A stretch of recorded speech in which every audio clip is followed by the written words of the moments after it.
ಯಾವುದೇ ಬಡವನಿಗೆ ಕಾಂಗ್ರೆಸ್ ತೊಂದರೆ ಆಗಿಲ್ಲ. ಹಿಂದುಳಿದ ವರ್ಗದವರಿಗೆ ಕಾಂಗ್ರೆಸ್ ಪಕ್ಷ ತೊಂದರೆ ಆಗಿಲ್ಲ.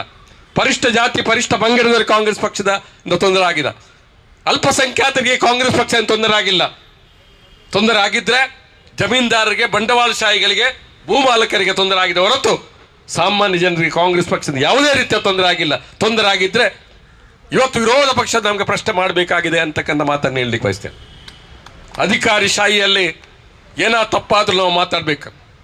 ನಿನ್ನೆ ಉಡುಪಿಯಲ್ಲಿ ಜಿಲ್ಲಾಧಿಕಾರಿ ಒಬ್ಬರು ಇವತ್ತು ಕೇಸರಿ ಧ್ವಜವನ್ನು ಹಾರಿಸುವಂಥ ಒಂದು ಕೆಲಸ ಮಾಡಿದ್ದಾರೆ. ಅದು ನಾವು ತಪ್ಪು ಅಂತ ಎಲ್ಲ ಕಾಂಗ್ರೆಸ್ನವರು ಹೇಳಬೇಕಾದ ಅಗತ್ಯ ಇದೆ ಅಂತ ಹೇಳ್ತಕ್ಕಂಥ ಮಾತನ್ನು ನಾನು ಹೇಳಲಿಕ್ಕೆ ಬಯಸ್ತೀನಿ. ಕಾಂಗ್ರೆಸ್ ಪತಾಕೆ ಹಾಕಬೇಕು.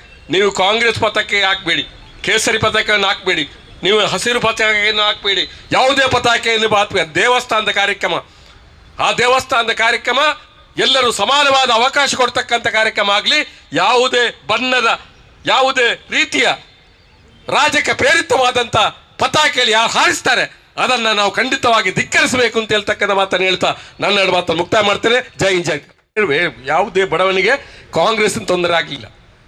ಹಿಂದುಳಿದ ವರ್ಗದವರಿಗೆ ಕಾಂಗ್ರೆಸ್ ಪಕ್ಷ ತೊಂದರೆ ಆಗಿಲ್ಲ. ಪರಿಷ್ಠ ಜಾತಿ ಪರಿಷ್ಠ ಪಂಗಡದವರಿಗೆ ಕಾಂಗ್ರೆಸ್ ಪಕ್ಷದ ತೊಂದರೆ ಆಗಿಲ್ಲ. ಅಲ್ಪಸಂಖ್ಯಾತರಿಗೆ ಕಾಂಗ್ರೆಸ್ ಪಕ್ಷ ತೊಂದರೆ ಆಗಿಲ್ಲ. ತೊಂದರೆ ಆಗಿದ್ರೆ ಜಮೀನ್ದಾರರಿಗೆ, ಬಂಡವಾಳಶಾಹಿಗಳಿಗೆ, ಭೂಮಾಲಕರಿಗೆ ತೊಂದರೆ ಆಗಿದೆ ಹೊರತು ಸಾಮಾನ್ಯ ಜನರಿಗೆ ಕಾಂಗ್ರೆಸ್ ಪಕ್ಷದ ಯಾವುದೇ ರೀತಿಯ ತೊಂದರೆ ಆಗಿಲ್ಲ. ತೊಂದರೆ ಆಗಿದ್ರೆ ಇವತ್ತು ವಿರೋಧ ಪಕ್ಷದ ನಮಗೆ ಪ್ರಶ್ನೆ ಮಾಡಬೇಕಾಗಿದೆ ಅಂತಕ್ಕಂಥ ಮಾತನ್ನು ಹೇಳಲಿಕ್ಕೆ ಬಯಸ್ತೇನೆ. ಅಧಿಕಾರಿ ಶಾಹಿಯಲ್ಲಿ ಏನೋ ತಪ್ಪಾದರೂ ನಾವು ಮಾತಾಡಬೇಕು.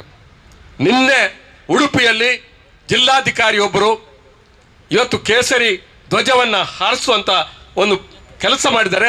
ಅದು ನಾವು ತಪ್ಪು ಅಂತ ಎಲ್ಲ ಕಾಂಗ್ರೆಸ್ನವರು ಹೇಳಬೇಕಾದ ಅಗತ್ಯ ಇದೆ ಅಂತ ಹೇಳ್ತಕ್ಕಂಥ ಮಾತನ್ನು ನಾನು ಹೇಳಲಿಕ್ಕೆ ಬಯಸ್ತೀನಿ. ಕಾಂಗ್ರೆಸ್ ಪತಾಕೆ ಹಾಕಬೇಕು.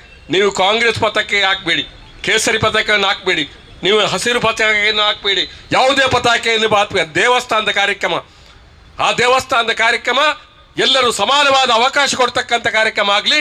ಯಾವುದೇ ಬಣ್ಣದ ಯಾವುದೇ ರೀತಿಯ ರಾಜಕೀಯ ಪ್ರೇರಿತವಾದಂಥ ಪತಾಕೆಯಲ್ಲಿ ಯಾರು ಹಾರಿಸ್ತಾರೆ ಅದನ್ನು ನಾವು ಖಂಡಿತವಾಗಿ ಧಿಕ್ಕರಿಸಬೇಕು ಅಂತ ಹೇಳ್ತಕ್ಕಂಥ ಮಾತನ್ನು ಹೇಳ್ತಾ ನನ್ನ ಎರಡು ಮಾತನ್ನು ಮುಕ್ತಾಯ ಮಾಡ್ತೇನೆ. ಜೈ ಹಿಂದ್, ಜೈ.